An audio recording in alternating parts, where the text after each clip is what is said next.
हुई है finance bill में, तो वो ये हुई है दोस्तों की टैक्सेशन। यस दोस्तों, जो टैक्स यहाँ पे पहले एक ऐसी चीज थी जिसके ऊपर हम लोग को बहुत ही कम टैक्स लगते हुए देखने को मिलता था, जबरदस्त बेनिफिट मिलता था, सरकार ने उसको हटा दिया। यस दोस्तों, लिटरली यहाँ पे हटा दिया है। एंड इस चीज के चलते हम लोग को एक मतलब कह सकते बाजार में इसके चलते एक मतलब एक नाराजगी देखने को यहाँ पे मिल रही है।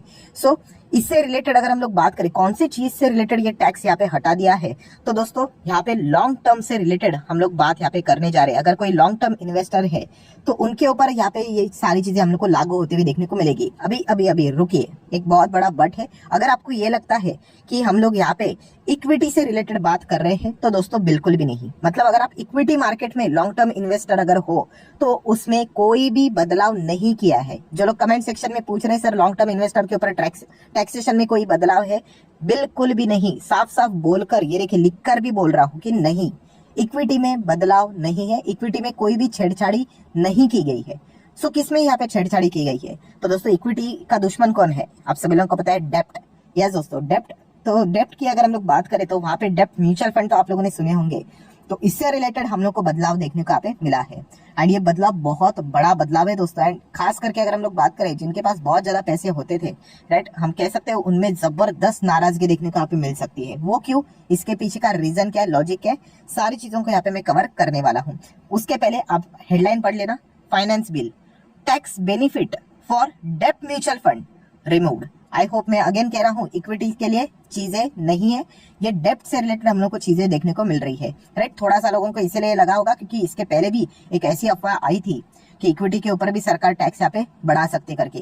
राइट, तो पहले क्लियर कर रहा हूँ कि ये डेप्ट म्यूचुअल फंड से रिलेटेड चीजें देखने को यहाँ पे मिली है। सो दोस्तों एग्जैक्टली हुआ क्या है, क्या क्या प्रॉब्लम हम लोग को देखने को मिल रहे हैं, कैसे बेनिफिट्स जो पहले मिलते थे अभी कैसे एक्स्ट्रा टैक्स यहाँ पे लग सकता है, क्यों यहाँ पे मतलब थोड़ा बहुत गुस्सा भी देखने को मिल रहा है लोगों में, तो वो पॉइंट मैं आप लोगों के सामने यहाँ पे रखना चाहूंगा। सो दोस्तों आपने एक शब्द सुना है, कौन सा, इंडेक्सेशन, सुना तो होगा ही। राइट, अगर नहीं सुना है तो कोई बात नहीं, हम लोग एकदम फटाफट शॉर्ट फॉर्म में ही पूरे कहानी को यहाँ पे समझ लेंगे। सो दोस्तों जो एक इंडेक्सेशन का ना एक बेनिफिट मिलता था, किसमें, यही डेप्ट म्यूचुअल फंड में जो लोग इन्वेस्ट करते थे, लॉन्ग टर्म में इन्वेस्ट करते थे, उनको बेनिफिट मिलता था। उस बेनिफिट को उन्होंने टाटा बाय बाय बोल दिया, अभी वो बेनिफिट नहीं मिलेगा। आपको बताना चाहूंगा वो बेनिफिट के कारण बहुत टैक्स बचता था, बहुत मतलब बहुत फायदा होता था, डबल फायदा होता था कि लोग एफडी में पैसा नहीं रखते थे, डेप्ट म्यूचुअल फंड में पैसा रखते थे तो एक्स्ट्रा इंटरेस्ट उनको मिलता ही था, कूपन मिलता ही था, राइट, ब्याज मिलता ही था, प्लस इंडेक्सेशन के बेनिफिट के चलते जो एक्चुअल लगने वाला टैक्स है वो भी घट जाता था। बट अभी ये सारे सपने दोस्तों टूट चुके हैं यहाँ पे। राइट, अभी ऐसा कुछ भी यहाँ पे नहीं होगा। अभी जो आपका टैक्स का स्लैब रेट है उसके हिसाब से आपको टैक्स देना पड़ेगा। मतलब देखिए, अगर आप यहाँ पे डेप्ट म्यूचुअल फंड में शॉर्ट टर्म के लिए इन्वेस्ट करते थे ना, राइट, तो शॉर्ट टर्म कैपिटल गेन जो आता था उससे रिलेटेड कैसे आपके ऊपर जितना टैक्स लगता था उस हिसाब से ही आप देते थे, जो भी आपका स्लैब का रखता था 5, 10, 15, 20, 30%, राइट, वही आप लोग देते थे। राइट, वही चीज अभी लॉन्ग टर्म में भी होगी। राइट, तो ये चीज हम लोग को देखने को यहाँ पे मिल रही है। शॉर्ट टर्म में कोई भी बदलाव यहाँ पे नहीं किया गया है, लॉन्ग टर्म के लिए उन्होंने बदलाव किया है, बट डेप्ट म्यूचुअल फंड की हम लोग बात कर रहे हैं। सो इसमें फर्क कैसे पड़ रहा है, तो अभी थोड़ा सा वो कैलकुलेशन करके मैं आपको दिखा दूंगा। इंडेक्सेशन का अभी आपको कौन सा एग्जाम्पल ठीक रहेगा, तो सबसे बेस्ट एग्जाम्पल ना रियल एस्टेट का ही रहता है दोस्तों। राइट, रियल एस्टेट का एग्जाम्पल लेना चाहूंगा, रियल एस्टेट में कोई बदलाव नहीं किया, मैं आपको बताना चाहूंगा। सो आपको बताना चाहूंगा कि मान लीजिए कि एक मिस्टर एक्स है, उनके जो दादाजी थे, राइट, उन्होंने 1950 में एक घर खरीदा था, कितने में पता है, 2 लाख में। कितना, 2 लाख, बहुत बड़ी अमाउंट है उस वक्त की भी, बट एग्जाम्पल के लिए समझ लीजिए। आज वो 2023 यहाँ पे आ चुका है, ठीक है। तो आपको पता है ये 2 लाख का घर तो इन्वेस्टमेंट के जैसा होता है, तो उसकी वैल्यू बड़ी होगी कि नहीं, ऑब्वियसली बड़ी होगी। राइट, अच्छा एरिया में लिया होगा, आप ऐसे ही अज्यूम कर लेना, तो समझ लेना कि उसकी वैल्यू हम मान लेते हैं 20 लाख। ठीक है, कितना, 2023 में। अभी मुझे बताओ कि वो जो मिस्टर एक्स है उनके दादाजी ने 2 लाख में खरीदा था, अभी 23 में वो बेचना चाहते, 20 लाख उसका भाव है, सो बेचेंगे तो कितने का प्रॉफिट हो गया उनको। सिंपल सी बात है सर, 20 लाख में बेच रहे, 2 लाख का कॉस्ट ऑफ एक्विजिशन, तो 20 - 2 अगर हम लोग कर लेते तो 18 लाख का प्रॉफिट। राइट, सो 18 लाख के प्रॉफिट के ऊपर टैक्स भरना पड़ेगा। तो ये चीजें हम लोग को देखने को मिली थी, तो ये तो अनफेयर हो गया ना, क्योंकि उस वक्त का 2 लाख एंड अभी के आप 20 लाख मतलब कंपेयर करने जा रहे हो, तो वैसे तो बहुत फर्क हम लोग को पड़ते हुए देखने को मिलेगा। तो सरकार बोलती है रोको, यहाँ पे हम आपको इंडेक्सेशन का बेनिफिट देंगे। अभी इंडेक्सेशन का बेनिफिट मतलब सरकार ये कहती है कि देखिए ये 2 लाख 1950 के 2 लाख थे, सो 2023 में वो 2 लाख की वैल्यू कितनी होगी, तो इन्फ्लेशन के हिसाब से ना उसको एडजस्ट किया जाता है। सो वो सब कुछ फॉर्मूला बिर्मूला आ जाता है, प्लस माइनस आप लोग करोगे यहाँ पे, मल्टीप्लाई डिवाइड सब्ट्रैक्ट, वो सब कुछ करने के बाद ये समझ में आ गया कि ठीक है आज आप उसको 20 लाख में बेच रहे हो तो 2 लाख आज की वैल्यू नहीं है, उसकी वैल्यू आ जाती है इंडेक्सेशन की हिसाब से 15 लाख आती है। तो ठीक है, सरकार बोलती है 20 माइनस 15 5 लाख, अब 5 लाख के ऊपर टैक्स दे दो। राइट, आप समझ रहे हो इंडेक्सेशन का बेनिफिट कितना हुआ। अगर इंडेक्सेशन नहीं होता तो उनको 18 लाख के ऊपर टैक्स देना पड़ता, बट इंडेक्सेशन के बेनिफिट के चलते 5 लाख के ऊपर ही टैक्स देना पड़ रहा है। राइट, क्यों? क्योंकि महंगाई है ना, चीजें ऊपर नीचे यहाँ पे होती है।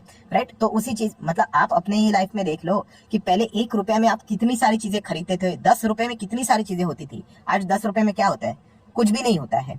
राइट, यही चीजें आप लोगों को समझ में आती, क्यों? क्योंकि महंगाई बढ़ती है ना, तो उसको आप कंपेयर नहीं कर सकते कि 20 साल पहले का 10 रुपया एंड आज के जमाने का 10 रुपया, जमीन आसमान का अंतर है। राइट, तो यही चीजें दोस्तों हम लोग को किस में देखने को मिलती थी, इसी में ही डेट म्यूचुअल फंड में भी देखने को मिलती थी। इसमें भी ये जो अभी मैंने आपको बोला ना इंडेक्सेशन का बेनिफिट, इसमें भी ये बेनिफिट प्रोवाइड किया जाता था, बट अभी प्रोवाइड किया जाता था, अब से मिलेगा नहीं। मतलब मैं आप लोगों को चलो इसका भी एग्जांपल दे देता हूँ। आपको पता है डेट म्यूचुअल फंड में अगर आप लॉन्ग टर्म के लिए जाते हो, ठीक है, लॉन्ग टर्म मतलब कितना होता है पता है डेट म्यूचुअल फंड में, 3 साल।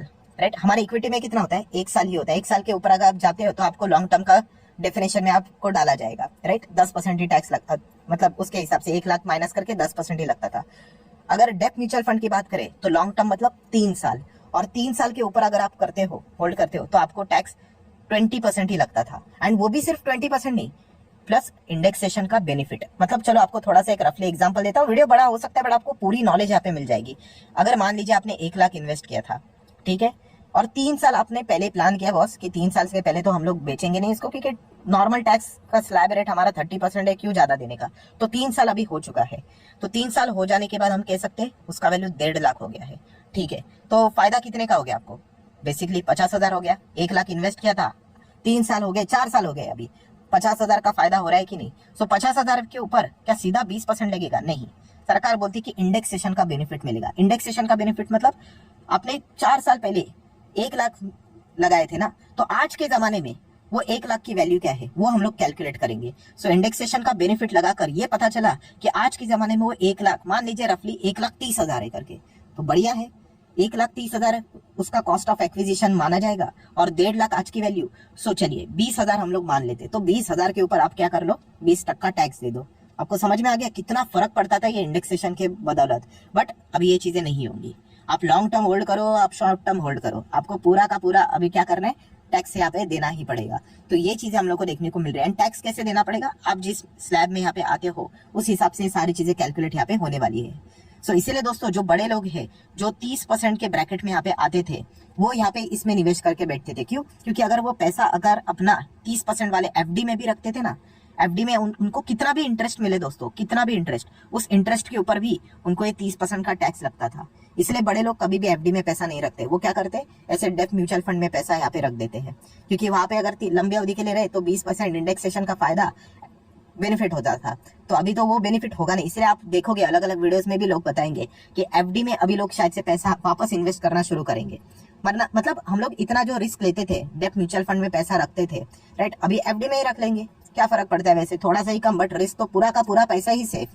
तो ये चीजें हम लोग को देखने को यहाँ पे मिल रही है, एंड इसके चलते लोग हम लोग को नाराज होते हुए देखने को मिल रहे हैं। अब ये इंडेक्सेशन का जो बेनिफिट है वो ये सारी चीजें कब से हट रही है, तो 1 अप्रैल 2023, मतलब अभी तक अगर आपने इन्वेस्ट करके रखा होगा, राइट, इसके पहले भी 31 मार्च 2023 तक भी अगर आप डेट म्यूचुअल फंड में इन्वेस्ट करके रखा होगा तो भी आप लोगों को इंडेक्सेशन का बेनिफिट मिलेगा। बट अगर भविष्य की बात करें, राइट, कि 1 अप्रैल 2023 ऑनवर्ड अगर आप डेट म्यूचुअल फंड में जाते हो एंड बाद में अगर आप 4 साल के बाद उसको बेचते हो, तो सरकार आपको इंडेक्सेशन का बेनिफिट नहीं देगी। जो भी आपका कॉस्ट ऑफ एक्विजिशन है, सीधा उस वक्त का जो अमाउंट रहेगा उसको माइनस करके जो भी बैलेंस बचता है, प्रॉफिट बचता है, दैट्स इट, उसके ऊपर आपको आपके हिसाब से जो स्लैब आता है उसके हिसाब से टैक्स देना पड़ेगा।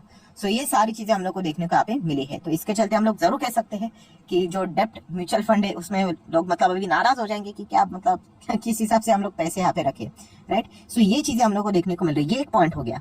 देन दोस्तों अगर देखा गया तो STT, security transaction tax, right, उसमें भी बदलाव यहाँ पे किया गया। बदलाव मतलब क्या, बेसिकली चीजें यहाँ पे बढ़ा दी जा चुकी है। मतलब पहले कितना था, जो सेलिंग करने वाले थे ऑप्शंस की, अगर हम लोग बात करें ऑप्शन से रिलेटेड ही चीजें देखने को मिले, पहले 0.05% था, वो अभी 0.062% तक हम लोग को इंक्रीज करते हुए देखने को मिले। कुछ तो अमाउंट ऐसा आ रहा है कि पहले 1 करोड़ के टर्नओवर के आसपास 1700 लगते थे, अभी 2100 यहाँ पे लग रहे हैं। मतलब 25% का इंक्रीमेंट हम लोग को यहाँ पे भी देखने को यहाँ पे मिल रहा है। मतलब ये भी तो एक टैक्स ही है, तो ये टैक्स भी हम लोग को बढ़ते हुए देखने को यहाँ पे मिला। इसके चलते बहुत ज्यादा कंफ्यूजन भी हो रहा था, तो वो भी सरकार ने अभी फिलहाल तो क्लियर यहाँ पे कर दिया है। तो समरी के फॉर्म में मैं इतना ही बोलना चाहूंगा दोस्तों कि जो डेप्ट म्यूचुअल फंड वाले जो थे, राइट, एंड एसटीटी की भी अगर हम लोग बात